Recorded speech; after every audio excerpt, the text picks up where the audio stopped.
Hello students, welcome to online classes of Sri Mahavir International School Kishangarh Renwal. So in recent videos we were discussing about the chapter number 4, that is linear equation in two variable, and we already solved many questions and we were in our third exercise, and I think many of question already been done in third exercise. Now question number 6 of this same exercise 4.3. Bachcho, what is the question number 6? If the work done by a body on application of a constant force, क्या कह रहे हैं, एक body पे अगर हम constant force लगाएंगे तो जो वर्क डन आएगा वो बच्चों किसके प्रोपोर्शनल होगा, डिस्टेंस के. इट मीन्स क्या होगा, वर्क डन किसके प्रोपोर्शनल होगा बच्चों, डिस्टेंस के. अब आगे भी बोल रहे हैं, express this in the form of A equation in two variable and draw the graph of the same by taking the constant force. अब बच्चों ध्यान दो, वर्क डन किसके प्रोपोर्शनल है, डिस्प्लेसमेंट के. तो अब ध्यान दो, इसका मतलब वर्क डन इस प्रोपोर्शनल को हटाने के लिए एफ लगा दिया बच्चों इनटू डी. ये एक रिलेशन होता है जो आप फिजिक्स में भी पढ़े हैं, ठीक है. अब क्वेश्चन में देखो वेरिएबल अलग से लेने के लिए बोला था, बट हमने एक बार स्टैंडर्ड में ले लिया. अब देखो क्या कह रहे हैं, also read the graph, also read from the graph the work done when the distance traveled by the body is. वो क्या कह रहे हैं, पहले तो वो उसने बोला है कि वर्क डन को बच्चों आप क्या लो, कांस्टेंट है ये 5d. आप फोर्स को क्या ले लेंगे बच्चों, 5 यूनिट ले लेंगे, इसमें लिखा हुआ भी है. अब उन्होंने ग्राफ बनाने के लिए बोला, अगर बच्चों आप चाहें तो वर्क डन को किससे रिप्रेजेंट कर सकते हैं, y से, और डिस्प्लेसमेंट को किससे रिप्रेजेंट कर सकते हैं, x से. तो हमें ग्राफ किसका प्लॉट करना है, y is equal to 5x का. तो देखो बच्चों, अगर मैं यहाँ से पॉइंट्स निकालता हूँ सॉल्यूशन के, this is x, this is y, 1 2 3 and 4. What we will do, just put the value of x 0. What will be value of y, 0. बच्चों x का वैल्यू 1 पुट करो, y का वैल्यू कितना आ जाएगा, 5. बच्चों x का वैल्यू -1 पुट करो, y का वैल्यू कितना आ जाएगा, -5. इज इट क्लियर बच्चों. बच्चों x का बहुत है बच्चों 3 सॉल्यूशंस. तो देखिए हम ग्राफ बनाते हैं in Cartesian plane. We will plot the graph. बच्चों 1 2 3 4 5, 1 2 3 4 5, 1 2 3 4 5, 1 2 3 4 5, -5 -4 -3 -2 -1, -1 -2 -3 -4 -5. बच्चों just let me check the focus. हम बार बार फोकस इसलिए चेक करते हैं, गलती से कोई मिस्टेक रह गया, वीडियो पॉज हो गया तो हमारी मेहनत पे पानी फिर जाएगा. और जब एक बार आप मेहनत कर चुके हो तो हाथों हाथ सेम मेहनत दोबारा नहीं होती है. अब देखो बच्चों, इस ग्राफ को बनाने के लिए पॉइंट्स बनाने में बहुत ईजी है. आप चाहते तो एक पॉइंट ऐसा भी ले सकते थे कि सर अगर मैं y का वैल्यू 0 ले लूँ ना तो x का वैल्यू भी 0 आ जाएगा. इज इट क्लियर, ये भी आप पॉइंट ले सकते हैं.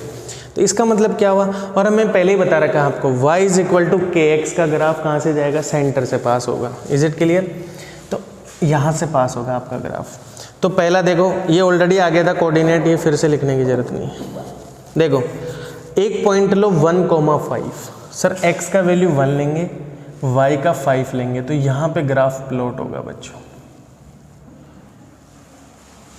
Is it clear. दूसरा पॉइंट क्या बोला है, x का वैल्यू हमने -1 लिया तो y का -5 आया, तो दूसरा पॉइंट बच्चों यहाँ पे आएगा -1, -5. Is it clear. एक पॉइंट आपका ऑलरेडी है 0,0 ओरिजिन पॉइंट. अब इन पॉइंट्स को हम ज्वाइन करेंगे बच्चों, स्ट्रेट लाइन बनेगा. देखो सीधा बच्चों, बोर्ड पे देखो फिसल जाता है मार्कर. आपको सबको पता है कि स्केल से ज्वाइन करेंगे तो स्ट्रेट लाइन आएगी, क्योंकि ये किसका ग्राफ है, लीनियर इक्वेशन इन टू वेरिएबल का. हमेशा ग्राफ कैसा आएगा बच्चों, स्ट्रेट लाइन, वरना आपका सॉल्यूशन रॉन्ग है अगर स्ट्रेट लाइन नहीं आ रहा तो. अब देखो बच्चों, इतना हो गया सॉल्व. और हमने बच्चों ध्यान दो, ये x एक्सिस है हमारा, ये y एक्सिस है. और आपको ये भी पता है बच्चों, हमने y को क्या माना है, वर्क डन, और बच्चों x को क्या माना है हमने, डिस्प्लेसमेंट। तो उन्होंने क्या बोला है, उन्होंने ये बोला है, आप चाहते तो उल्टा भी मान सकते थे, आप चाहते तो x को वर्क डन मान लो, डिस्प्लेसमेंट y को मान लो, तो फिर आपको यहाँ चेंज करना पड़ता, x is equal to 5y आता। ठीक है, अब क्वेश्चन में क्या कह रहा है बच्चों, अब ग्राफ को देखना है केयरफुली और बता रहा है वर्क डन क्या होगा जब डिस्टेंस हो 2 यूनिट। बच्चों बोल रहा है कि अगर डिस्टेंस 2 यूनिट है तो बच्चों वर्क डन कितना आएगा, अरे वर्क डन कितना आएगा यहां से देख लो ना, यहां पे बच्चों बोल रहा है डिस्टेंस 2 यूनिट है तो वर्क डन कितना आ जाएगा 5 × 2। अरे बच्चों वर्क डन कितना आ जाएगा F × D, या आपने लिखा था y is equal to 5 × x, और बच्चों यहाँ पे F कितना था 5, D का वैल्यू 2 पुट करोगे यहाँ पे तो y इज इक्वल टू कितना आ जाएगा 10। Is it clear? इसका मतलब अगर आपका डिस्प्लेसमेंट 2 है तो आपका वर्क डन कितना आएगा 10 आएगा, तो आपको ग्राफ वहाँ 10 तक बनाना पड़ेगा। इज इट क्लियर बच्चों? वो आ जाएगा वहाँ पे। अब आगे क्या बोल रहा है कि डिस्टेंस अगर 0 हो, बच्चों जब डिस्टेंस ही नहीं होगी तो वर्क डन नहीं होगा, तो इसका मतलब हमें x की वैल्यू अगर 0 ले लें, डिस्टेंस को 0 ले लें, तो y it means work done भी कितना आ जाएगा 0, तो सेकंड वाले का आंसर क्या आ जाएगा 0, वो यहाँ पे होगा। और दूसरा पॉइंट होगा 2 के साथ 10 जो बनेगा सर ऊपर बनेगा, क्योंकि हमने यहाँ 5 लिया, 6, 7, 8, 9, 10 वो पॉइंट यहीं कहीं होगा, तो इधर से देखेंगे तो वर्क डन हमें 10 मिल जाएगा। Is it clear बच्चों? In the same way you can solve any question. Just now we will proceed to our last question of this exercise.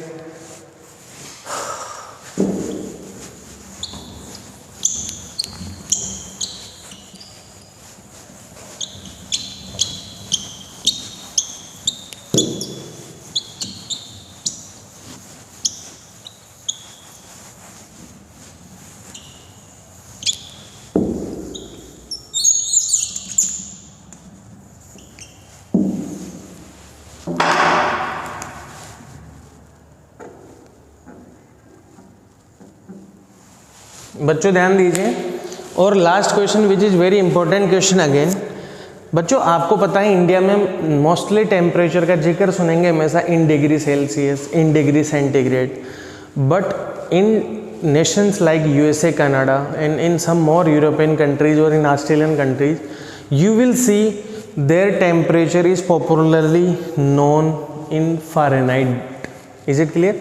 वहाँ पे बच्चों फ़ारेनहाइट यूनिट में टेम्परेचर को बोला जाता है, अपने यहाँ पे सेल्सियस में। ऐसा नहीं कि यहाँ 10 डिग्री सेल्सियस तो वहाँ पे 10 डिग्री फ़ारेनहाइट बोले जाएगा ना, सेल्सियस और बच्चों फ़ारेनहाइट में एक रिलेशन होता है। हमारे यहाँ सेल्सियस में बोलते हैं, वहाँ जैसे हमारे यहाँ लेफ्ट ड्राइविंग में right hand driving, but Celsius और फ़ारेनहाइट में एक डिफरेंस है।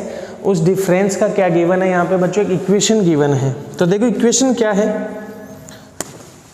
F is equal to 9/5 × C plus, बच्चों ये एक रिलेशन गिवन है, दिस इज 32। बच्चों इस रिलेशन की हेल्प से उन्होंने कुछ बोला है क्वेश्चन में, क्या बोला है बच्चों ये रिलेशन आप चाहें तो इसको याद भी कर सकते हैं। अगर आपके पास f का कोई वैल्यू है तो आप यहाँ से c निकाल सकते हैं, और अगर आपके पास कोई c का वैल्यू है, जैसे मान लो c की वैल्यू अगर मैं यहाँ 50 रख देता हूँ तो 5 का डिवाइड 50 में 10 टाइम होगा, 10 × 9 90 प्लस 32, इट मीन्स f का वैल्यू बड़ा होगा c से, जब तक हमारा c पॉजिटिव में। बच्चों अगर c पॉजिटिव है ना तो f का वैल्यू हमेशा c से ज़्यादा होगा, और अगर c का वैल्यू नेगेटिव आ जाए तो डिपेंड करेगा वैल्यू क्या है c का। ठीक है, अब इस क्वेश्चन में बच्चों क्या कह रहे हैं, draw the graph of linear equation about using Celsius for x axis and Fahrenheit for y axis. बच्चों क्या बोल रहा है, हमें ग्राफ बनाने के लिए बोला है। ठीक है, मान लो यहाँ तक बना देते हैं। अब बच्चों देखो बोल रहा है कि हम x एक्सिस पे क्या लेंगे, सेल्सियस, डिग्री सेंटीग्रेड यहाँ पे, और बच्चों इधर क्या लेने के लिए बोला है, फ़ारेनहाइट में लेने के लिए बोला है। Is it clear? Now first if you want to draw a graph of any linear equation in 2 variable first we have to find the solution of that particular linear equation. So now what we are going to do बच्चों, हम सी का कुछ ना कुछ यहाँ values रखना start करते हैं। देखो कैसे, अगर आप यहाँ पे सी का वैल्यू रखते हैं, सपोज करो सी का वैल्यू आप 5 रखते हैं, कितना रखते हैं बच्चों 5, तो एफ का वैल्यू कितना आएगा 9/5 इंटू सी का वैल्यू 5 रखेंगे प्लस 32। बच्चों 5 से 5 कट गया तो एफ का वैल्यू कितना आ गया 32 + 9 41 आ गया। Is it clear? अब एक्स एक्सिस पे सी लिया है, मतलब पहला सॉल्यूशन क्या मिल गया हमें, सी कोमा एफ से लिखेंगे क्योंकि एक्स एक्सिस पे सी लिया है। तो पहला सॉल्यूशन बच्चों में मिल गया, सी का वैल्यू 5 लिया तो एफ का वैल्यू 41 आ गया। देख लो कैलकुलेशन किया। अब हम बच्चों क्या करते हैं, सी का वैल्यू 10 ले लेते हैं। Is it clear? तो अगर मैं 10 लूँगा तो सर एफ का वैल्यू आएगा 9/5 इंटू 10 दैट प्लस 32। बच्चों देखो 2 टाइम कट गया, ठीक है ना। 18 + 32 कितना आएगा बच्चों यहाँ से 18 + 32 दैट इज इक्वल टू 50। तो बच्चों सी का वैल्यू जब 10 है तो एफ का वैल्यू कितना आ गया बच्चों 50 आ गया। सी का वैल्यू अगर 10 है तो एफ का वैल्यू बच्चों कितना आ गया 50 आ गया। Is it clear? अब अगर हम बोलें कि सी का वैल्यू अगर 0 हो जाए तो बच्चों एफ का वैल्यू कितना आ जाएगा, ये तो 0 हो जाएगा प्लस 32। बच्चों एफ का वैल्यू कितना आ जाएगा 32। तो आप ऐसे बहुत सारे पॉइंट बना सकते थे। जैसे अगर आपको बोला जाए, मैं बोलता कि आप सी का वैल्यू -5 ले लो, तो अगर हम -5 लेते हैं ना बच्चों, हम कैसे कैलकुलेट करते हैं, F is equal to 9/5 into -5 + 32। बच्चों 5 से 5 कट गया बट 9 माइनस में हो जाएगा प्लस 32। बच्चों 32 में से 9 गया तो 23 आ जाएगा। Is it clear? देख लो 23 और 9 32 होता है। तो एक पॉइंट आप ऐसा भी ले सकते थे, आप माइनस में भी ले सकते हो। Is it clear? तो हम कोई भी 3 पॉइंट से ग्राफ हमारा प्लॉट कर देंगे। तो अगर आप यहाँ पे वैल्यू देखेंगे बच्चों, एक्स एक्सिस पे वैल्यू कहाँ जा रहा है 5 10 0 5 ऐसे बना रहा हूँ मैं।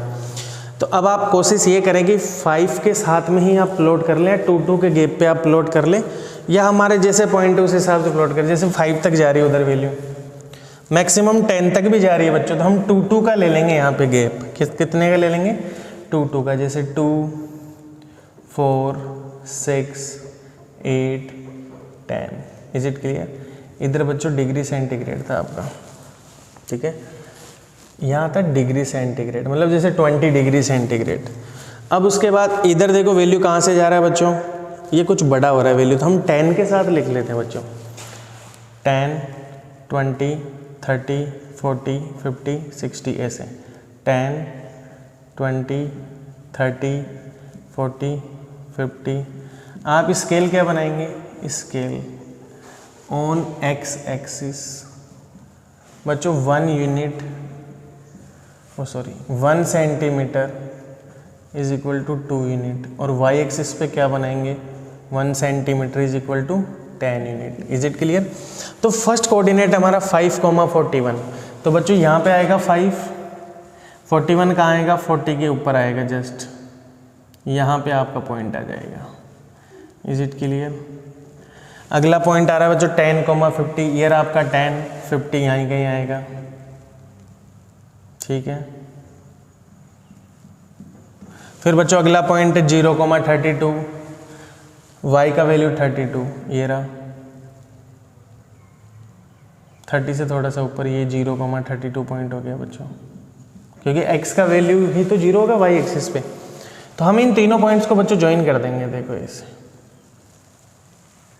ठीक है। तो आपको स्ट्रेट लाइन मिल गया। अब बच्चों अगर आप चाहते हैं ना तो अगला पॉइंट देखो -5,23 आता, जो माइनस में भी आप प्लॉट कर सकते हो। तो ये हमारा ग्राफ बन गया। अगर आप और पॉइंट लेते तो कुछ और ग्राफ बन जाता, ठीक है बच्चों। अब देखिए हम और कुछ क्वेश्चन सोल्व करते हैं। इस बच्चों कैमरा इज वर्किंग फाइन। इसी के अंदर बच्चों इसी में कुछ और पार्ट दे रखे हैं बच्चों, ग्राफ बन गया आपका।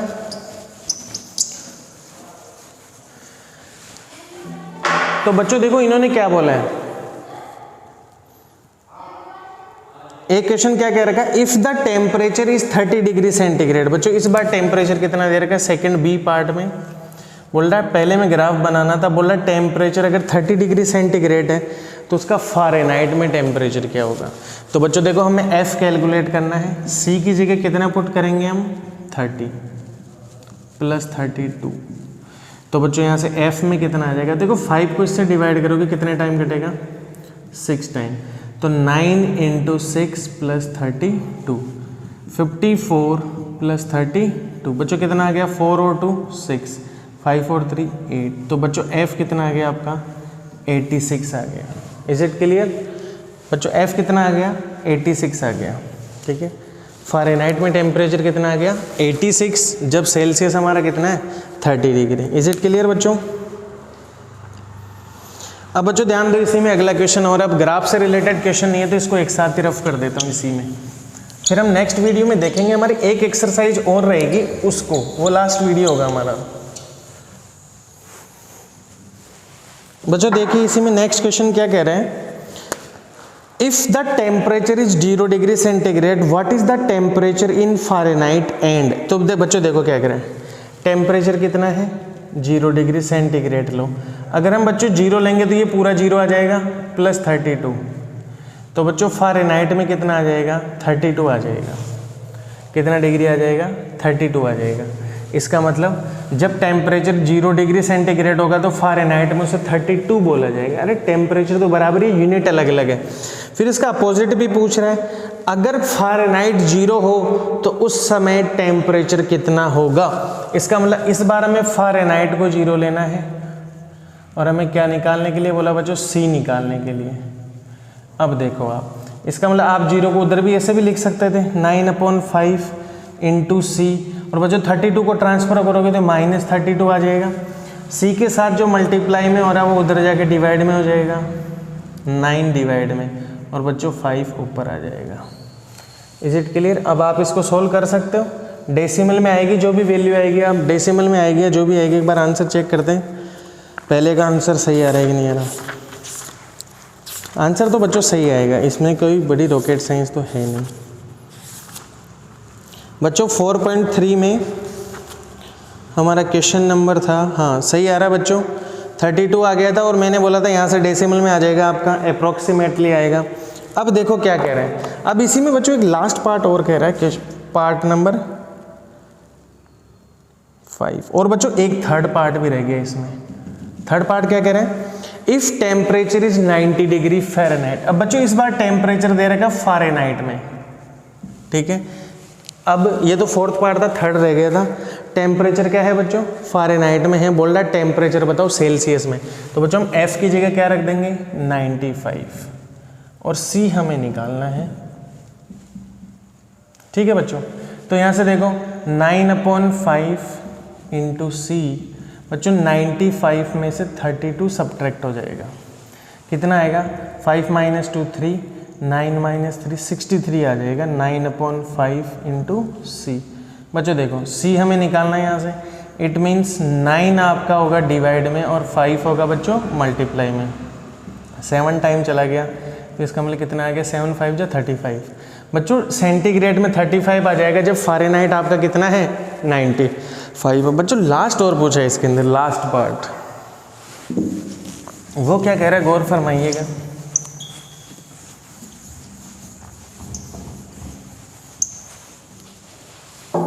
बच्चों देखो लास्ट पार्ट क्या कह रहा है, वो बोल रहा है is there a temperature which is numerically the same in both Fahrenheit and Celsius. बच्चों क्या कह रहा है, क्या कोई ऐसा टेम्परेचर है जो दोनों में न्यूमेरिकली सेम आ रहा हो, जैसे आ जाए नंबर सेम आने की बात कर रहा है, वो प्लस माइनस के लिए नहीं बोल रहा,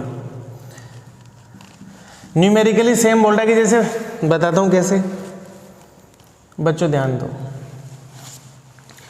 वो ऐसी एक वैल्यू पुट करवाना चाहता है हमसे, जैसे अगर सपोज करो मैं यहाँ पे 40 पुट कर दूँ, ठीक है, -40 पुट कर दूँ तो 8 टाइम जाएगा, 8 को 9 से मल्टीप्लाई करोगे 72 आएगा माइनस का। तो बच्चों ध्यान दो, वो क्या कह रहा है, कोई ऐसा टेम्परेचर पॉसिबल है क्या कि दोनों की न्यूमेरिकली वैल्यू सेम आ जाए। आ सकती है, प्लस माइनस का डिफरेंस होगा बट न्यूमेरिकली वैल्यू सेम आएगी। देखो कैसे, अगर मैं ले लूँ C का वैल्यू 40 ले लूँ और वो भी कौन सा -40 डिग्री ले लूँ, तो बच्चों मैं यहाँ पुट करता हूँ F कितना आ रहा है 9/5 × -40 प्लस 32। बच्चों कितने टाइम गया? 8 टाइम, वो भी -8। It means 9 into -8 plus 32। बच्चों कितना आ रहा है? -72 प्लस 32। बच्चों कितना है? 2 में से 2 0, 40 आ गया, वो भी माइनस का। तो आपको लग रहा है यहाँ पे दोनों सेम आ गया? देखो न्यूमेरिकली सेम आ रहा है, यहाँ भी 40 है और यहाँ भी दोनों 40 आ गया। देख लो, यहाँ -40 लिया था तो हमने -40 ले लिया।